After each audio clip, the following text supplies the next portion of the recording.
నగర నడిబొడ్డున కాసు Brahmananda Reddy national park చుట్టూ 6 జంక్షన్ల వద్ద ఫ్లైఓవర్లు అండర్ పాస్ నిర్మాణం కోసం ప్రభుత్వం రంగం సిద్ధం చేసింది. అయితే పర్యావరణ నిబంధనల ప్రకారం ఉండాల్సిన ఏకో సెన్సిటివ్ జోన్ను 35 మీటర్ల నుంచి కేవలం 3 మీటర్లకు తగ్గించడం తీవ్ర వివాదానికి దారితీస్తుంది. వేల సంఖ్యలో చెట్లు నేలమట్టమయ్యే ప్రమాదం ఉందని, దీనివల్ల హైదరాబాద్లో ఉష్ణోగ్రతలు భారీగా పెరుగుతాయని నిపుణులు హెచ్చరిస్తున్నారు. దీనికి సంబంధించిన మరింత సమాచారం మా ప్రతినిధి ప్రియాంక అందిస్తారు. హైదరాబాద్ మహానగరానికి ఊపిరి లాంటి కేబీఆర్ పార్కు ఇప్పుడు వివాదానికి కేంద్ర బిందువుగా మారింది. ఇక్కడ హెచ్సిటీ ప్రాజెక్టులో భాగంగా జరుగుతున్న నిర్మాణ పనులపై కూడా పలువురు పర్యావరణ వ్యక్తులు అయితే ఆవేదన వ్యక్తం చేస్తున్నారు. అయితే ఇప్పుడు ప్రస్తుతం చూసుకున్నట్లయితే కూడా పర్యావరణ నిబంధనలన్నింటినీ కూడా ఉల్లంఘించి ఇష్టారాజ్యంగా నిర్మాణాలు చేపడుతున్నాయనే ఆరోపణలు అయితే వ్యక్తమవుతున్నాయి. ఎకో సెన్సిటివ్ జోన్ అంటే పార్కు చుట్టూ అంతా కూడా ఎకో సెన్సిటివ్ జోన్ నిబంధనల ప్రకారం పార్కు చుట్టూ 25 నుంచి కూడా 35 మీటర్ల వరకు ఎకో సెన్సిటివ్ జోన్ అయితే ఉండాలి. కానీ ప్రస్తుత ప్రాజెక్టు కోసం దీనిని కేవలం 3 మీటర్లకు తగ్గించడం పర్యావరణ చట్టాలకు విరుద్ధమని కూడా పర్యావరణవేత్తలు అయితే ఆరోపిస్తున్నారు.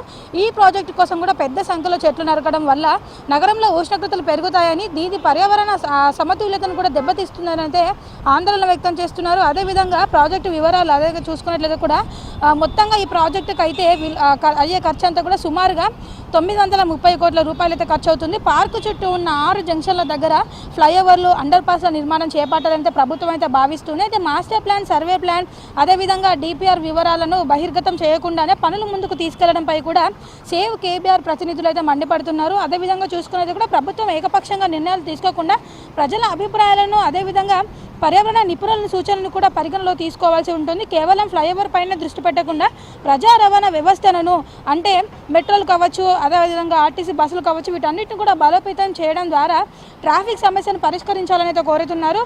కోర్టు తీర్పు వచ్చే వరకు కూడా ఈ పనులన్నీ కూడా ఆపాల్సిందని కూడా వారైతే చెబుతున్నారు. కోర్టుల కేసులు పెండింగ్లో ఉన్నందున అప్పటి వరకు కూడా పనులను నిలిపివేయడానికి అయితే డిమాండ్ అయితే చేస్తున్నారు. అదేవిధంగా చూసుకున్నట్లయితే కూడా అంటే రానున్న రోజుల్లో కూడా ఇంకా ట్రాఫిక్ సమస్య పెరుగుతుంది. అదేవిధంగా పొల్యూషన్ కూడా ఎక్కువగా ఉంటుంది నగరంలో. ఈ నేపథ్యంలో కూడా ఎత్తైన ఫ్లైఓవర్లు, అండర్ పాస్లు ఇవన్నీ నిర్మించడం వల్ల కేవలం ట్రాఫిక్ని ఒక చోట నుంచి ఇంకో చోటకు చేర్చినట్లే తప్ప పూర్తిగా ట్రాఫిక్ సమస్య అంతా కూడా తీరుతుందని ఏ నివేదిక స్పష్టంగా చెప్పలేదు. అయితే ఈ ఫ్లైఓవర్ని ట్రాఫిక్ని ఒక చోట నుంచి మరొక చోటుకు మార్చుతాయి తప్ప మొత్తానికి మూల సమస్యను పరిష్కరించే అవకాశం లేదని కూడా నిపుణులు అయితే చెబుతున్నారు. అప్పటికే చూసుకున్నది కూడా నగరంలోని అనేక ఫ్లైఓవర్లపై కూడా ట్రాఫిక్ జామ్లు కనిపిస్తూనే ఉన్నాయి.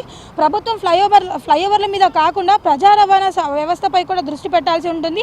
బస్సులో మెట్రో కనెక్టివిటీ, అదేవిధంగా లాస్ట్ మైల్ కనెక్టివిటీ, పాదచారుల భద్రతను కూడా బలోపేతం చేయాల్సి ఉంటుంది. ఇవన్నీ కూడా పట్టించుకోకుండా ఇష్టారాజ్యంగా చెట్లను నరికివేయడము, అదేవిధంగా అండర్ పాస్ల కోసం అని కూడా భూమిని తవ్వడం, ఇలాంటివన్నీ చేస్తున్నారు. కానీ అంటే చెట్లు నరికివేయడము, ఇతర పనులను కూడా చేస్తున్నారు. కానీ వీటన్నిటి వల్ల అభివృద్ధి ఏమో కానీ పర్యావరణానికి కూడా తీవ్ర నష్టం జరిగే అవకాశం ఉందని, రానున్న రోజుల్లో కూడా పొల్యూషన్ ఇంకా పెరిగే అవకాశం కూడా ఉందని కూడా పర్యావరణ వ్యక్తులు అయితే ఆవేదన వ్యక్తం చేస్తున్నారు. విడుదల రవితో ప్రియాంక, HMTV, హైదరాబాద్.